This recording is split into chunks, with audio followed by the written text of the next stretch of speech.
in a place not quite awake and not quite asleep, where dreams bloom like flowers and the stars hum lullabies, there stood a tiny round building with whipped cream windows and walls the color of toasted marshmallow. It was called the Dream Bakery, and inside, just beneath the sugar dust ceiling, lived a bunny named Mella. Mella had velvety white fur and eyes like little raisins dipped in honey. She wore a rose-pink apron with soft yellow moons stitched across the hem, and a matching chef's hat that bounced slightly when she hopped. Mella loved baking more than anything. Not just baking for flavor, but baking to comfort, to warm, to mend dreams, and sweeten sadness. Every night, after the world had gone quiet, Mella would light her oven with a matchstick made of starlight, whisper to her mixing bowl, and begin baking her special mooncakes. These weren't ordinary mooncakes. They were filled with dreams, real ones. She filled some with forgotten giggles, others with tiny wishes. One batch even had the scent of warm hugs and soft fur. But Mella wasn't baking for a crowd. Not this time. Tonight, Mella was preparing mooncakes for a very peculiar guest. One she had never met before. A guest who would arrive at midnight from a door that only opened in dreams. It all started 3 nights ago. Mella had found a letter tucked beneath her flour sack. It was made of clouds, sealed with a drop of melted moonbeam, and written in shaky crayon letters. Dear Dream Baker, I can't sleep. My dreams are all tangled. They don't taste right. If you can, please help. Signed, a little one who lost the way. No name, no return cloud. But the oven shimmered, and Mella knew this child was real.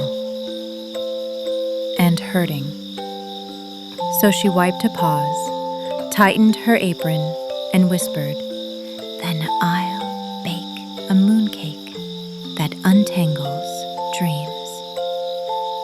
That night, Mella opened a wooden drawer labeled Emergency Ingredients. It hadn't been touched in years. Dust sparkled on the labels. Crumbs of calm vanilla, of courage honey, of hope lemon, zest of laughter. She added them all, gently, thoughtfully, slowly. But something was missing. She stood at her counter, tapping her chin. The oven ticked softly, waiting. Then she knew.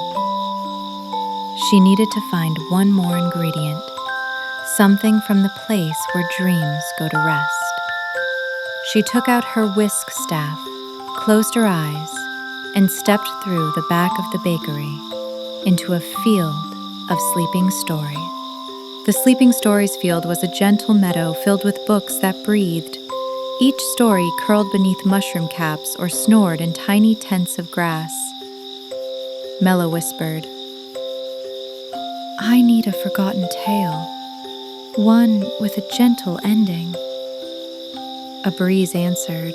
A small book blinked open near her foot, bound in faded blue silk, smelling faintly of warm soup and lullabies.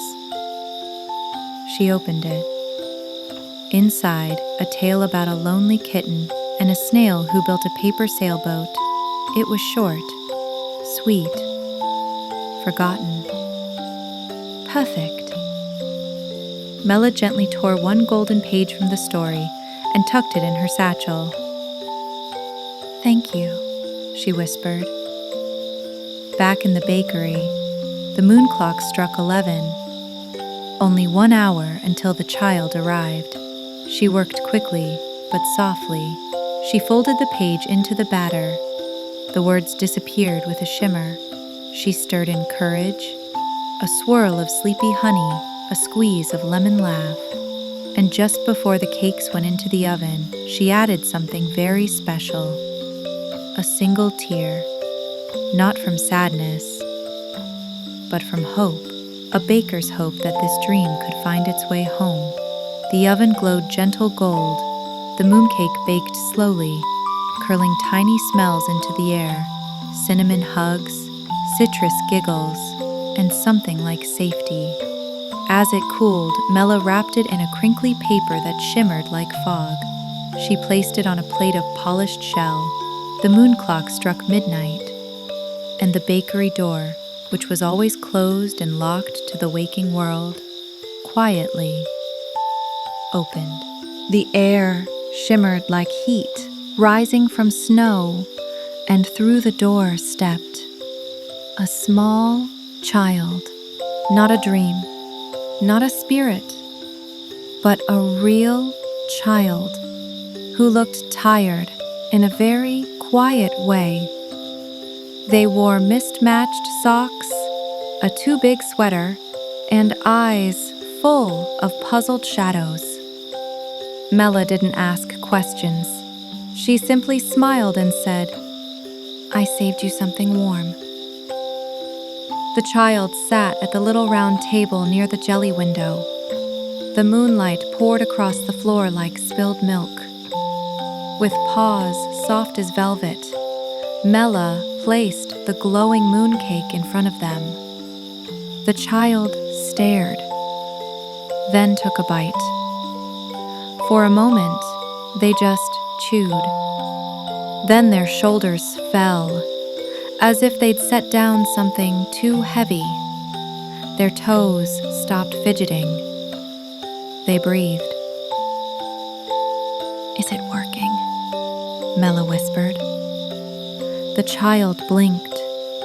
A tiny tear welled up, but didn't fall. "It tastes like..." They paused. "Like the end of a story where everything is okay." Mella smiled. "That's the lemon zest."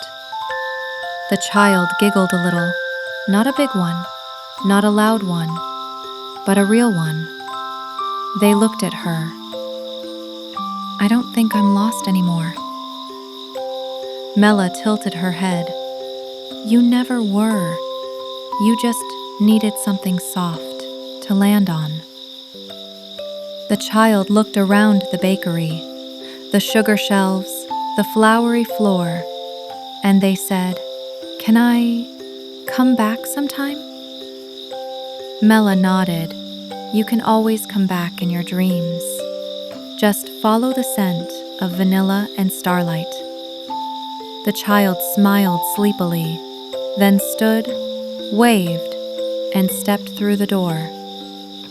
The moment the child left, the mooncake plate disappeared. The fog paper folded into a silver feather. The bakery door sealed itself like it was never open. And Mella, tired in the best way, cleaned up with slow, content movements. She placed the silver feather on a shelf labeled "It Worked," next to a marble that sang and a ribbon that glowed. She stretched, then curled into a basket of soft flour sacks and closed her eyes. Outside, the stars whispered, "One dream delivered." And somewhere in the real world, a child slept soundly, their dreams finally untangled.